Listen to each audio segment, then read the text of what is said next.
Welcome back to my YouTube channel. आज की जो एपिसोड है उसमें हम लोग मलोरका वर्सेस बार्सिलोना का जो फिक्चर है उसको डिस्कस करेंगे, उसका प्रीव्यू करेंगे और ये जानने की कोशिश करेंगे कि मलोरका का प्लेइंग स्टाइल क्या है, वो किस तरह से गेम को अप्रोच कर सकती है और बार्सिलोना किन प्लेयर्स के साथ मैदान में उतर सकता है और बार्सिलोना की फॉर्मेशन क्या हो सकती है और किस तरह से बार्सिलोना गेम को अप्रोच करेगा।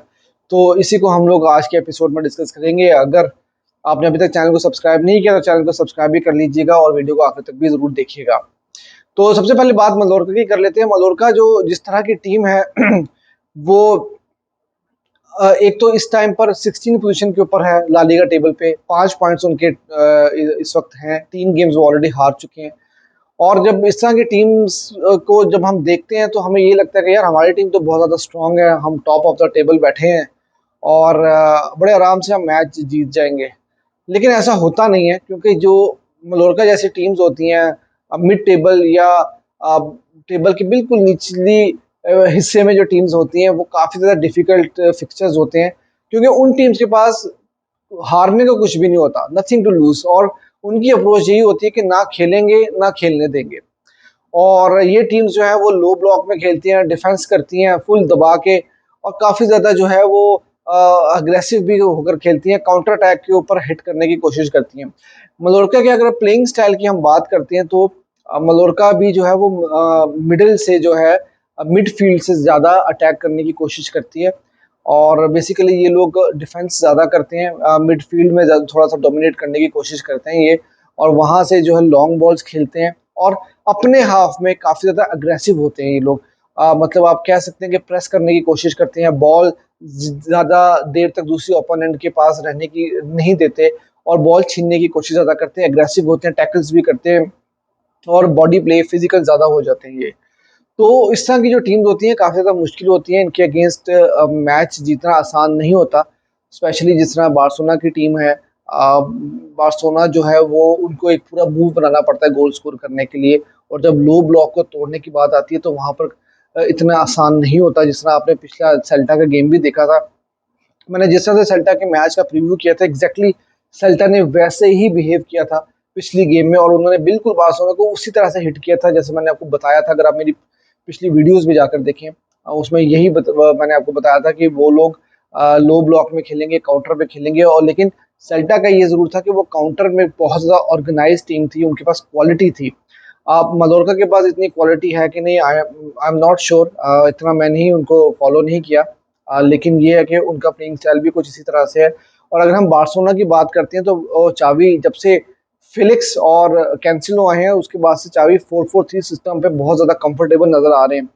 और ये जो सिस्टम है उसमें जब हम अटैक के लिए जाते हैं तो फिर पीछे जो है ना हमें प्रॉब्लम आ जाती है क्योंकि हमारे पास सिर्फ 2 डिफेंडर्स रहते हैं। जैसा मैंने आपको सेल्टा के मैच के रिव्यू भी बताया था, उसमें भी मैंने आपको ये प्रॉब्लम एक बताई थी कि हम लोग जब फुल अटैक के ऊपर होते हैं तो हमारे पास सिर्फ 2 डिफेंडर रहते हैं और हमारी वाइड जो होती है, जो हमारे विंग पोजीशंस होती हैं, विंग बैक्स जो होते हैं वो बिल्कुल भी आपके पास वहाँ पर जगह नहीं होती है और अगर कोई सही काउंटर करने वाली टीम हो तो हमें बहुत बुरी तरह से हिट कर सकती है।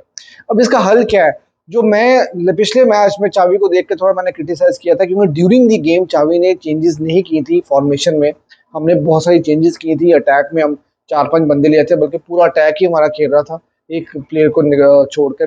बाकी पूरे रफीनिया भी थे, लामिन यमाल भी थे और उसके बाद आपके फेलिक्स भी खेल रहे थे, गुंडोगन सॉरी लेवेंडोस्की भी खेल रहे थे। तो सारे अटैक जो है वो एक ही तरह से खेल रही थी और लेकिन पीछे से हम ऑर्गेनाइज नहीं थे।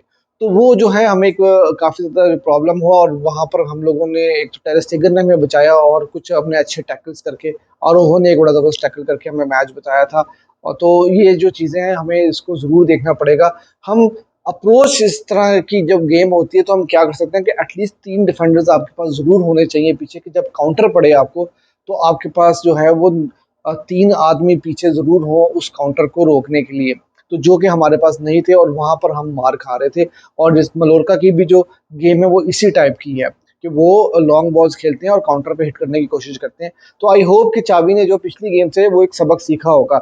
अब देखते हैं, देखने वाली जो बात है वो ये है कि बार्सिलोना की फॉर्मेशन क्या होगी। देखें, पिछली गेम में अलोंसो को स्टार्ट कराया। अब फिर मैं रेफरेंस दूंगा अपने प्रीव्यू का। मैंने जो आपको बोला था कि अगर अलोंसो की जो रिपोर्ट्स आ रही हैं कि वो स्टार्ट करेंगे तो बार्सिलोना स्ट्रगल करेगा, और वही हुआ था। अब जब आपके पास इतनी क्वालिटी नहीं होती ना, तो फिर आप स्ट्रगल इसलिए करते हो क्योंकि आपको यार प्लेयर्स को रेस्ट भी देना है। ये जो सीजन इस टाइम पे जिस तरफ चल रहा है, अक्टूबर के अंदर हम आने वाले हैं और यहाँ पर चैंपियंस लीग भी खेलनी है, ला लीगा गेम्स भी खेलनी है, आपको हफ्ते में 3 गेम्स खेलनी है, प्लेयर्स को रेस्ट भी देना है, इंजरी से भी बचाना है। और जब आपके पास क्वालिटी नहीं होती ना, तो तब आप फिर स्ट्रगल करने लग जाते हो, क्योंकि अगर प्लेयर्स इंजर्ड हो जाएं तो फिर आप क्वालिटी प्लेयर्स जो खास तौर पे होते हैं, तो फिर आप क्या करोगे, किस तरह से आप मैनेज करोगे। अब अगर गेम की हम बात करते हैं, तो हमें जो पिछली दफा अटैक पड़े थे वो उसकी 2-3 रीजन थी। पहली बात तो ये कि अलोंसो एक दफा आगे चले जाए वो बंदा तो वापस नहीं आ सकता। कैंसिलो अपनी पोजीशन से बहुत ज्यादा आउट रहते हैं, आपको पता है कि वो आगे की तरफ खेलते हैं, मिडफील्ड की तरफ, और अटैक में ज्यादातर जो है वो फाइनल थर्ड के अंदर आपको नजर आएंगे वो। तो उनकी पोजीशन भी राइट बैक की खाली रहती है। लेफ्ट बैक की पोजीशन पे अगर अलोंसो खेल रहे होंगे तो वो भी जो है वो ट्रैक बैक नहीं कर पाते।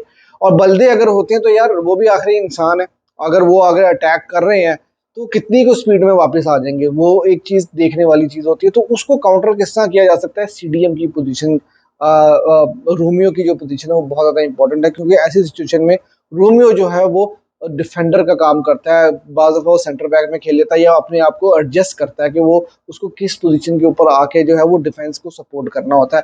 अगर डिफेंस आपके सेंट्रल ज्यादा है तो अगर विंग से अटैक हो रहा है तो वो विंग पोजीशन के ऊपर ऑटोमेटिकली गेम की मूवमेंट के साथ जो है वो चला जाता है। अब सवाल ये पैदा होता है कि बार्सिलोना क्या फॉर्मेशन लेकर आएगी। क्या फिर से अलोंसो को स्टार्ट कराया जाएगा और बार्सिलोना क्या 4-3-3 खेलेगी। देखिए फॉर्मेशन के ऊपर मैं जाऊंगा ना तो वो ऑब्वियसली बात है कि पिन पॉइंट तो नहीं हो सकती, तो रिव्यू प्रीव्यू जो है पूरा का पूरा खराब हो जाएगा। लेकिन हम अगर टेक्टिकली बात करें ना तो फिर हम उसके ऊपर ये बात कर सकते हैं, जैसा मैंने आपको ऑलरेडी सोल्यूशन बताया कि सीडीएम पोजीशन जो है वो बहुत ज़्यादा इंपॉर्टेंट रहेगी, क्योंकि हम पिछले मैच में 2 गोल पीछे थे। तो शायद ये भी एक रीज़न हो सकती है कि उस टाइम पे हमें डिफेंस को इतना ज़्यादा सपोर्ट नहीं मिल रहा था। अब एक और मसला जो बार्सिलोना के लिए खड़ा हो चुका है वो ये है कि फ्रैंकी डी योंग जो है वो नहीं है, उनकी रिप्लेसमेंट क्या होगी, ये एक बहुत बड़ा सवाल है। देखें, पहली चीज ये है कि आपके पास कौन से प्लेयर्स ऐसे हैं जो डिफेंस को सपोर्ट करते हैं। सबसे पहली बात है जो फेलिक्स, वो अच्छे अच्छा डिफेंस नहीं करते और वो सिर्फ अटैक किंग पोजीशन के ऊपर बहुत अच्छे हैं और उन्होंने करके भी दिखाया सारा कुछ। लेकिन जब बॉल लूज होती है, जब दूसरी टीम पर पोजेशन होती है, तो वो बिल्कुल डिफेंस को सपोर्ट नहीं करते। एक तो जगह में वहां पर आप मारे जाते हैं। दूसरी चीज होती है कि अगर बल्दे या अलोंसो दोनों में से कोई भी खेल रहा हो, अगर वो बहुत ज्यादा आगे होते हैं तो यार एक लिमिट में ही वो पीछे आ सकते हैं। अलोंसो से तो आप उम्मीद रख ही नहीं सकते, ठीक है। तो बल्दे जब है वो ही आपको थोड़ा बहुत ट्रैक बैक करके सपोर्ट कर सकते हैं। अब फ्रैंकी डी योंग भी नहीं है। फ्रैंकी डी योंग का फायदा ये होता था कि वो बॉल लूज नहीं करते थे और राइट टाइम पे राइट पोजीशन पे आते थे। अब उनकी जगह पे किसको खिलाया जाएगा। मेरे पास तो सिर्फ एक ही ऑप्शन है, गावी। और गावी बहुत ज्यादा अंडररेटेड प्लेयर है, बहुत ज्यादा अंडररेटेड प्लेयर है भाई। बार्सिलोना विद द बॉल बहुत अच्छी होगी, ठीक है, लेकिन विदाउट द बॉल बार्सिलोना को बहुत ज्यादा प्रॉब्लम्स हैं। बार्सिलोना को विदाउट द बॉल जो है, जब बॉल हमारे पास नहीं होता तब किस तरह से बॉल जो है वो रिकवर करना है, ये एक बहुत बड़ा सवाल है। और इस चीज को अगर हमें कवर करना है तो गावी से बेहतर ऑप्शन आपके पास कोई भी नहीं हो सकती, क्योंकि गावी ही ऐसा बंदा है जो आपके जो आपका काउंटर अटैक है उसको तोड़ सकता है। वो उसकी वो जो इंटेंसिटी बार्सिलोना पिछली गेम में जो है वो एक टाइम पर बहुत ज्यादा मिस कर रही थी, और गावी के आने के बाद से वो इंटेंसिटी जो है वो आ गई थी। और गावी जो है वो आपके बहुत ज्यादा इंपॉर्टेंट प्लेयर है भाईजान। और मैं ये समझता हूँ कि फ्रैंकी डी योंग जब तक रिकवर नहीं करते तो उनकी रिप्लेसमेंट गावी ही होनी चाहिए, क्योंकि एटलीस्ट चलो देखें, पहली बात तो ये कि वो विद द बॉल भी अच्छे हैं, वो पासेस भी अच्छे निकाल देते हैं और वो बहुत ज़्यादा जान मारते हैं, गेम में इंटेंसिटी भी लेकर आते हैं। और फिर जब आपके ऊपर काउंटर पड़ता है और आपको डिफेंड करना पड़ता है तो यार गावी वहां पर आपका बहुत इंपॉर्टेंट रोल प्ले करते हैं। अगर हम रोमियो भी साथ खिलाते हैं और गावी भी साथ खिलाते हैं तो ये हमारे लिए मेरे ख्याल से सबसे बेहतरीन ऑप्शन होगा। ये दो प्लेयर जब साथ होंगे तो गुंडोगन को फ्रीडम मिलेगा। गुंडोगन गुंडोगन जो है वो आगे फ्री होकर जो है वो फाइनल थर्ड के अंदर और खेल सकेंगे और लेवा को और उसके बाद फिलिक्स के जो है वो सपोर्ट कर सकेंगे। फिर उसके बाद मैं ये समझता हूँ कि लामीन यमाल को स्टार्ट कराना चाहिए। उसकी रीज़न ये कि जब आप लो ब्लॉक की टीम के साथ खेलते हैं, जो टीम बहुत ज़्यादा डिफेंड करती है, उसके अगेंस्ट आपको 1-1 पोजीशन के ऊपर क्वालिटी चाहिए होती है, जहाँ जो प्लेयर आपको अच्छे तरीके के साथ ड्रिबल करके दे सके, जो ऑप्शंस क्रिएट कर सके, जो पासेस निकाल सके, क्रॉसेस बना सके। और मैं समझता हूँ कि इस टाइम पे विंग पोजीशन के ऊपर लामीन यमाल से अच्छा प्लेयर कोई भी नहीं है। अब लास्ट मैच में हम लोग कहाँ मार खा रहे थे, बल्दे वैसे नहीं खेल रहे थे। राइट राइट साइड पे हम लोगों ने फेरान टोरेस को खिलाया था, दोनों साइड डेड थी। और फिर बीच में फिलिक्स जो है वो भी जो है स्ट्रगल कर रहे थे। फिलिक्स और लेवा का भी कोई कॉम्बिनेशन नहीं बन पा रहा था, क्योंकि जब बल्दे विंग पोजीशन के ऊपर खेल रहे होते हैं तो फिलिक्स थोड़ा सा इंटीरियर हो जाते हैं और उनकी कनेक्टिविटी बन जाती है लेवेंडोस्की के साथ, जिसके बाद दोनों प्लेयर्स जो है वो बड़ा अच्छा कॉम्बिनेशन जो है वो क्रिएट करते हैं। साथ में गुंडोगन उनको बहुत ज्यादा सपोर्ट करते हैं। ये चीज आपको पिछले मैच में देखने को नहीं मिल रही थी। अब अगर हम फॉर एग्जाम्पल बल्दे नहीं खेलते या कुछ नहीं है, तो आपको कम से कम राइट साइड पे तो यार एक ऐसा प्लेयर होना चाहिए जो कि तेज हो, पेसी हो, जो डिफेंडर्स को तंग करे और वहां से बॉल निकाल के दे और अंदर जो है वो कनेक्टिविटी क्रिएट करे। तो आई होप कि बार्सिलोना जो है उन्होंने एक लेसन लर्न किया होगा पिछली गेम से, और आई होप कि बार्सिलोना जो है ये गेम जीत जाएगी, कंफर्टेबली जीत जाएगी। मैं जो प्रिडिक्ट करता हूँ वो 2-0 इस गेम को प्रिडिक्ट करता हूँ। अभी मुझे अपनी प्रिडिक्शन जो है वो कमेंट सेक्शन में जरूर बताइएगा, और चैनल अगर अभी तक आपने सब्सक्राइब नहीं किया तो चैनल को भी सब्सक्राइब कर दीजिएगा।